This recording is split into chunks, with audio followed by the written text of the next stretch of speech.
The people aren't feeling the actions. The people in some parts of the country are hurting. You've got microphones. Go ask people how they feel about a 70+ cent per gallon decline in gas prices. Instead of trying to redefine recession, why not just acknowledge that most Americans are having a hard time and commit to fixing it? Our work is not done.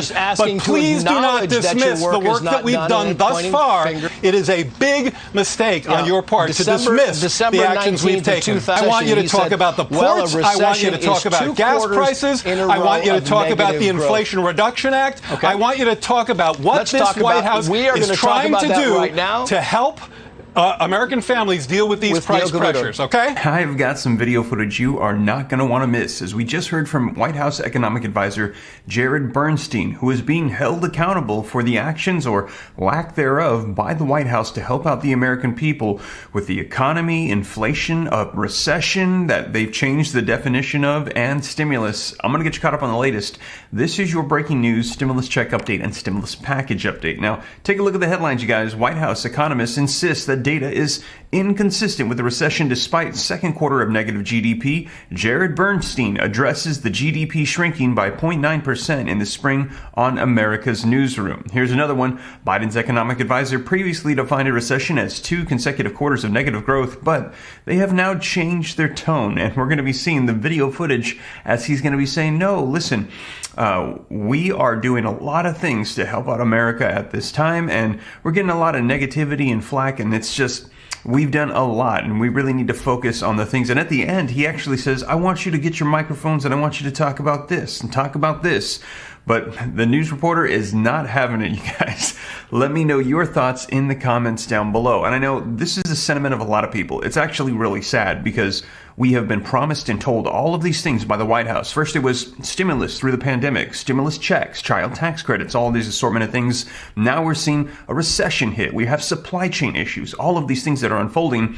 And rather than addressing it and saying, yes, we are dealing with high inflation. Right now, the economy is not doing well. We are entering into a recession. The White House is saying, no, that's not the definition of a recession. Things are going much better than you thought, and gas prices are dropping, and things are going well. Well, you guys, in this report, you're going to hear him say, you don't need a thermometer to know it's hot outside. In other words, we don't need reports to let us know that gas prices and food prices are at record highs, and that Americans are feeling the pain financially across the United States. Now, let me know your thoughts in the comments down below, but we're going to be taking a look at this interview so that way you can hear it for yourself, hear exactly what the White House had to say in response. And here's some of the questions that a lot of people have been asking sent to the White House. So we're going to dive right in and get you caught up on that. Also wanted to mention that there's nearly 5,000 people now that have signed up to get access to all the stimulus checks in the nation. States, cities, and counties are sending out checks right now. Last night I was up pretty late again. I found several in Texas. There's several universal basic income monthly stimulus checks going out in San Antonio, in Houston, in Austin. I found several of those programs in Texas, and it requires a lot of research. I can see a lot of people think that these aren't available. They actually are, but you got to spend hours sometimes to figure out where to get them, and some of them have not yet launched, but there's been announcements of them, and so I actually was unable to find the resources of where to go. So I'm going to keep this regularly updated, so as soon as that information comes out on these programs in Texas, you can get access to them. And also, we heard that the state of Texas has $24 billion in surplus funds, so if you're in Texas, keep an eye out for that. Sounds like more money is going to be coming here on the way very soon. Now, you guys, like I said, if you want to be a part of that, go ahead and go to www.reliefroadmap.com, put in your email, and as soon as that is ready, I'm trying to put it all together for you guys. I want this to be perfect so that way you can have access to everything and not miss out on anything, because hearing so many people are missing out. Go to the website, put in your email. Once it's ready, I will notify everybody. My goal is to knock this out this week. Hopefully I can get it done. I did not realize what a can of worms I was opening up, trying to get access to all of these programs and all the research that was involved, but I'm going to have this for you very soon. So www.reliefroadmap.com. Go add your email and be notified as soon as that's ready. But with that being said, you guys, let's take a look at this video footage. And before we dive in, do me a quick favor, smash the like button if you appreciate the updates. Helps out the channel a ton. I'll keep you up to speed on everything going on. Let me know your thoughts in the comments down below. Share this out. If you think it could help out other people, if this is your first time here and you want to stay up to date, it's free. Hit the subscribe button, turn on the notification bell. Any specific questions, more content coming on there to help you out as well with growing wealth and personal finance. But with that being said, you guys, let's go ahead and take a look at this video footage. Let me know your thoughts on what the White House has to say. Thank you. White House Economic Advisor Jared Bernstein joins me now. Jared, thank you so much for coming on. We very much appreciate it. Instead of, as Peter was talking about, trying to redefine recession, why not just acknowledge that most Americans are having a hard time and commit to fixing it? Yeah, when the president talks about inflation, he very much is speaking in that spirit. He talks about the current inflation as unacceptably high. He talks about that as his #1 domestic priority. And trust me when I tell you that he dispatches his team to do all we can to help. And there's areas of the economy where we've actually seen some improvement, some help, but we have to do much more. Of course, gas prices are now down about 77 cents per gallon. Now, if you're a family with a couple of drivers, that can amount to $80 a month in savings. If you aggregate that up across families, it's about $270 million per day.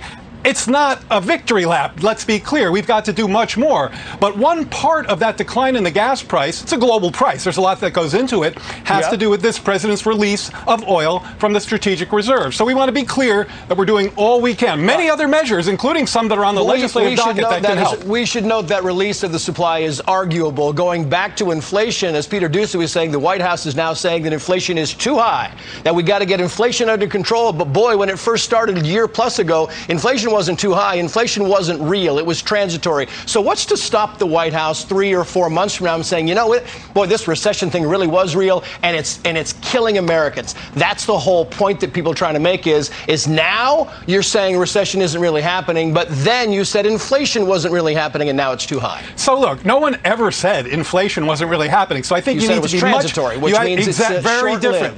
Exactly. So you have to be a lot more careful about how you're teeing this up. In fact, if you go back to January or February when we first got here, we talked about the fact that the American Rescue Plan was going to bring a little more heat back into this economy. Now, yes, we talked about inflation as something that we thought would be shorter lived than it has been, and that's in no small part because we certainly didn't see variants of the virus that are out there, and we certainly didn't see Vladimir Putin's invasion of Ukraine. Now, if you look at today's inflation numbers, or if you look at the last CPI, you will see that about half of the increase in inflation is gas and food prices. Now, that relates directly to Putin's invasion. None of that means that we can sit here and just explain this. We have to do all we can to help. But to say this White House hasn't been emphasizing the challenge to families from elevated prices is just completely inaccurate. What the American people see is the White House kind of pointing fingers, right? And it goes back to the old adage that you do not need a thermometer to walk outside and know that it is hot. And what we're saying is that there's this pattern with the White House that inflation wasn't really genuine, it was transitory. That gas prices were first the oil company's fault, and then they were Putin's fault, and then they were the gas station owners' fault. It's this finger pointing. What I'm saying is maybe it's time, because it hasn't helped in the polls, to really take ownership of these things and then try to solve them. Is that a fair assessment? So we've done exactly that. So when the president says inflation is unacceptably high and it's my #1 domestic priority, he is telling his team, of which I'm a member, to do everything we can. So let's talk about what we've done and what we're doing. Months ago, we began to try to work at the ports, particularly Long Beach and LA, to increase the speed at which goods were getting from ship to shelf. That throughput now is just about back to where it was pre-pandemic. We helped to pass an ocean shipping bill that took down the price of ocean shipping by about 11% over the past month. I've already talked about our interventions in the oil space in terms of gas. Now we have a bill, the Inflation Reduction Act, that will directly reduce family budgets when it comes to prescription drugs and healthcare premiums, as well as the purchase of clean energy goods and services. So, for example, electric vehicles. So I think it's, again, wholly inaccurate to dismiss the actions that we've taken. Now, the Fed is the first and foremost inflation fighter. It's not the actions, sir. It's the have also been consistently taking actions to make a real difference in this space. Right, but the people aren't feeling the actions. The people in some parts of the country are hurting, and they're not feeling the actions, which is why the president's approval rating is so low. zero, which is why pessimism about the economy is so high, is they're not feeling the actions and they feel a lot of finger pointing. I want to put this up because this is from a chief economist at Goldman Sachs saying the following: while GDP declined for the second consecutive quarter, the official definition of a recession is a judgmental mix of levels and rates of change across several variables, most of which continued to expand in the first half of the year. It is that kind of gobbledygook, and you can see why people are so frustrated. Your final thoughts? Yeah, no, I think that the confusion that kind of conversation generates is problematic, and it's one of the things that we've tried to come out against by talking about what really matters to this president is not what you label this or that economy, it's how families are doing. And that's why he is fighting as hard as he can to ease price pressures in all the ways I've elaborated. Now, I want you to do me one favor. You've got microphones. Go ask people how they feel about a 70+ cent per gallon decline in gas prices across this country. Ask them if that's helped them at all. Ask them if that's a bit of breathing room. But everything else is so high is killing them. That's the whole point. Is this more money is going out than is coming in? We're not taking a victory lap. Our work is not done. But please do not dismiss the work that we've done thus far and the actions that we've taken thus far to help the American people deal with these elevated price pressures. It is a big mistake on your part to dismiss the actions we've taken. December 19th of 2000, President Clinton was asked about inflation or a recession. I want you to talk about the ports. I want you to talk about gas prices. I want you to talk about the Inflation Reduction Act. I want you to talk about what this White House is trying to do to help American families deal with these price pressures, okay? Jared Bernstein, thank you, sir, for coming on. We very much appreciate your time. So there you have it, you guys. That was White House Economic Advisor Jared Bernstein in response to everything going on with our economy. And he was asked, why are you changing the definition of a recession? Why are you gaslighting? Why are you saying everything's fine? Why not just address it? Let the American people know. We're aware of what's going on, and we're going to be doing our best to take care of the situation. Well, you saw the response there. They said that they are trying to do that, and they said that there's all these different things going on, and they just didn't expect for the Russian war to take place and for things to unfold the way they have.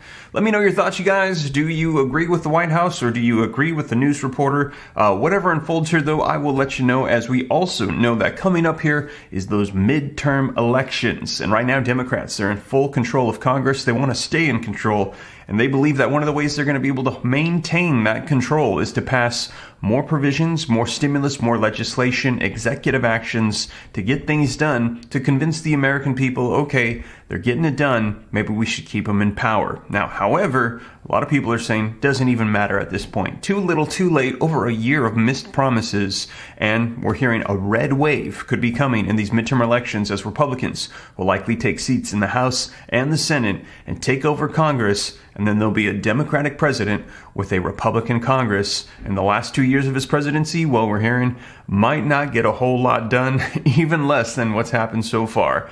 Let me know your thoughts, you guys, but I will keep you up to date every step of the way. And as always, thank you so much for joining me. If you made it this far and you haven't already, don't forget, smash the like button. If you appreciate the content, helps out the channel a ton. Leave your comments, share this out. If you want to stay up to date, hit the subscribe button, turn on the notification bell. Any specific questions? But with that being said, you guys, thank you so much for joining me, and I will catch you in the next one. Take care. God bless.